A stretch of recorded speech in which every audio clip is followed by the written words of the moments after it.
नमस्कार मित्रमैत्रिणींनो, एव्हरीथिंग या चॅनलमध्ये आपल्या सर्वांचे खूप खूप स्वागत आहे। मित्रमैत्रिणींनो, कावळा आणि रामायण याचा काय संबंध आहे हे आज आपण या व्हिडिओमध्ये पाहणार आहोत।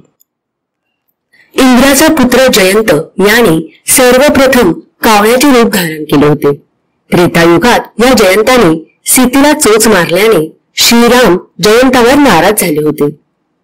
रामाने जयंताला बाण मारून त्याचा डोळा फोडला होता, मात्र या कृत्यानंतर जयंत प्रभू रामाला शरण गेला होता। त्यावेळी रामाने त्याला जीवात्मा दिसण्याच्या दृष्टीचे वरदान दिले, तसेच तुला अर्पण केलेले भोजन पितरांना लाभेल असेही सांगितले।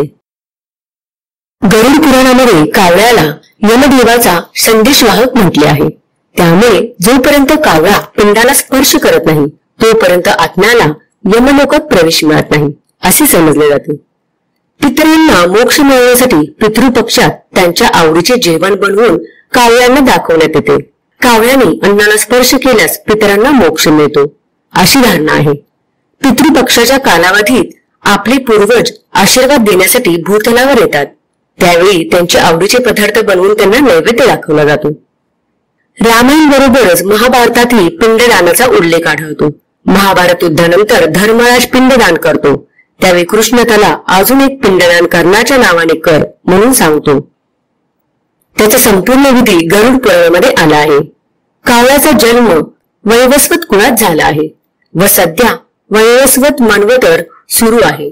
जोपर्यंत हे मन्वंतर आहे तोपर्यंत कावळा यमराजाचा द्वारपाल आहे, म्हणून पिंडाला कावळ्याचा स्पर्श झाला म्हणजे आत्म्याला मोक्ष मिळेल अशी हिंदू धर्मातील लोकांची मान्यता आहे।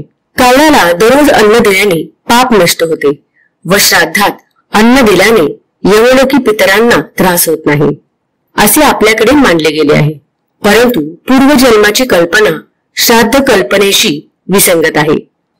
पुण्यवंताला चांगला जन्म मिळतो आणि पाप्याला पशु पक्षी वृक्ष इत्यादी शूद्र योनीतून जन्मावे लागते असे स्मृती पुराणे सांगतात। कोणत्या पापामुळे कोणता जन्म मिळतो याविषयी त्यांनी अनेक वर्णन केले आहेत। कर्म विपाकांची तपशीलवार सुसंगत व्यवस्था मांडण्याचा प्रयत्न गरुड पुराणामध्ये केलेला आहे। पिंडदानाच्या वेळी इतर पक्षी का येत नाहीत, कावळेच का येतात? माणसाच्या सानिध्यात थोडेच पक्षी राहतात।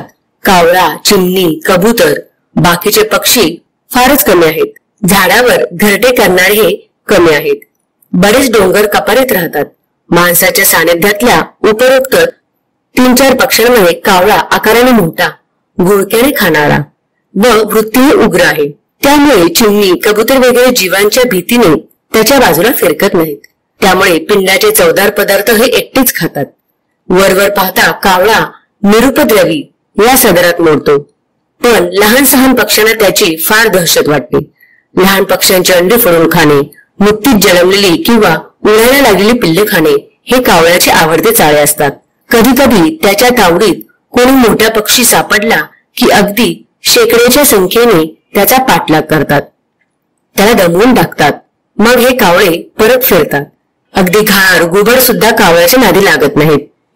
माणसाच्या सहवासामुळे कावळा चांगला धीट झालेला असून तो सर्व भक्षक आहे। मनुष्य जे जे खातो ते सगळे हा कावळा खातो, पण मनुष्य जे खाणार नाही असे अनेक पदार्थ देखील त्याला चालतात। हक्काचे आणि बिनकष्टाचे अन्न मिळवण्याचे ठिकाण म्हणजे दशपिंडाचा घाट। इथे रोज एखादा दशपिंड होतो, तिथे कावळा माणसाचा वावर सुरू झाला की तयारीत राहतो। प्राचीन काली माणसे प्रवास करत असताना पाण्याचे ठिकाण शोधून काढण्यासाठी कावळ्याचा उपयोग करीत असत। हा समज पुढे इतका पक्का झाला की मृत्यूनंतर देखील जो कोणी आत्मा त्यांना स्वर्गाचा रस्ता दाखवण्यासाठी कावळा मदत करतो। यासाठी चांगले अन्न घेऊन त्याचे पोट भरणे हे क्रमप्राप्त असते, पण तत्पूर्वी जर कधी आत्म्याची भूतलावरील एखादी इच्छा अपुरी राहिली असल्यास तो आत्मा कावळ्याला आपल्या नावे ठेवलेले अन्न स्पर्शू देत नाही। असे झाले तर मृतात्म्याचे कुटुंबीय प्रार्थना करतात व मृत व्यक्तीची जी काही शेवटची इच्छा अपुरी असेल ती लागलीच पूर्ण करण्याची शपथ घेतात।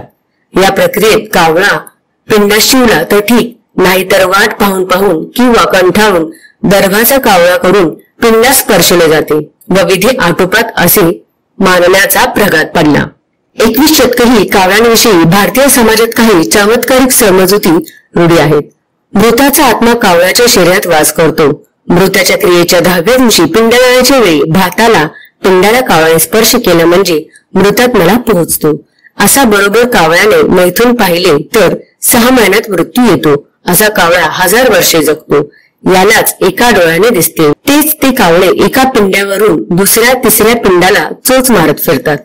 एका साधकाने महापेरियव यांना म्हणजेच श्री आदिशंकराचार्यांना विचारले, महालयाच्या दिवशी आपण कावळ्यांकरता जेवणाचे ताट का वाढून बाहेर ठेवतो? आपले पूर्वज काय कावळ्याच्या रूपात येतात का? एखाद्याचा उच्च समजल्या जाणाऱ्या पक्षाच्या रूपात का येत नाहीत? शंकराचार्य मंद स्मित करत म्हणाले, तमिळमध्ये कावळ्याला आपण का का म्हणतो, संस्कृत मध्येही का क म्हणतो. आपण इतर कुठल्याच पक्षाचे नाव त्याच्या ओरडण्याच्या आवाजावरून घेतो का? कुणी पोपट्याला की की किंवा मोराला माव माव असे म्हणतात का? नाही, कावळ्याला त्याच्या आवाजावरूनच नाव पडले. कारण खरंच कावळा हा एक विशेष पक्षी आहे.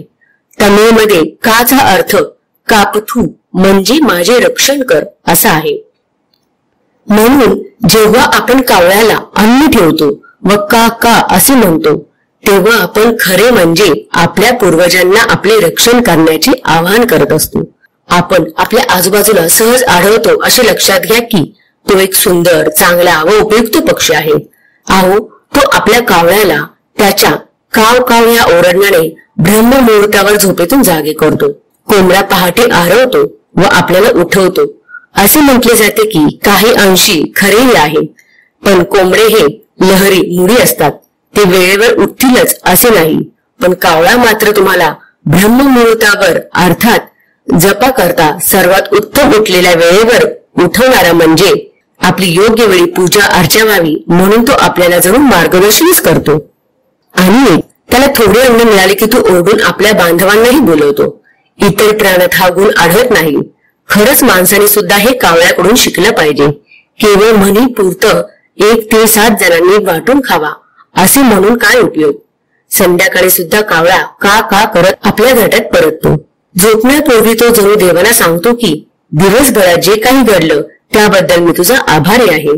आणि तुम्हाला हे माहित आहे का की कावळा सूर्यास्तानंतर काहीही खात नाही. आपल्या शास्त्रात सुद्धा सूर्यास्तानंतर अन्न ग्रहण करणे म्हणजे वर्ज्य आहे. आपण किती जण हे शास्त्र वचन पाळतो? असो, आपल्या वडीलधाऱ्या व्यक्तीप्रमाणे तो आपल्याला काय काय शिकवतो म्हणून आपले पितर कावळ्याच्या रूपात येणे पसंत करतात. आणि एक महत्वाचं, तुम्ही कावळ्याकरता रोज थोडे अन्न ठेवत जा. केवळ महालय असेल तेव्हाच असे नको.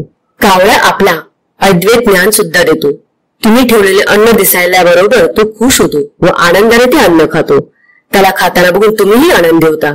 आपल्या पूर्वजांपर्यंत, आपल्या पितरांपर्यंत अन्न पोचावं म्हणून त्यांनी कावळ्यांना अन्न घालण्याची प्रथा का पाडली असेल? त्यामागे आपल्या साधू संतांचा एक अतिशय कुशल व विशेष विचार आहे. तुम्ही कधी वडाचं किंवा पिंपळाचं झाड लावलंय का? आणि कोणाला लावताना कधी पाहिलंय का? त्याच्या बिया मिळतात का? नाही ना. फांद्या लावून पण ही झाडे जगत नाहीत. निसर्गाने त्याच्याकरता एक अजब व्यवस्था निर्माण केली आहे. कावळे या झाडाच्या बिया सकट फळे खातात. ती पचताना त्या बियांवर काही विशिष्ट प्रक्रिया घडतात. त्यानंतर कावळ्यांच्या विष्टीवाटे जिथे या बिया पडतात तिथेच ही झाडे उगवू शकतात.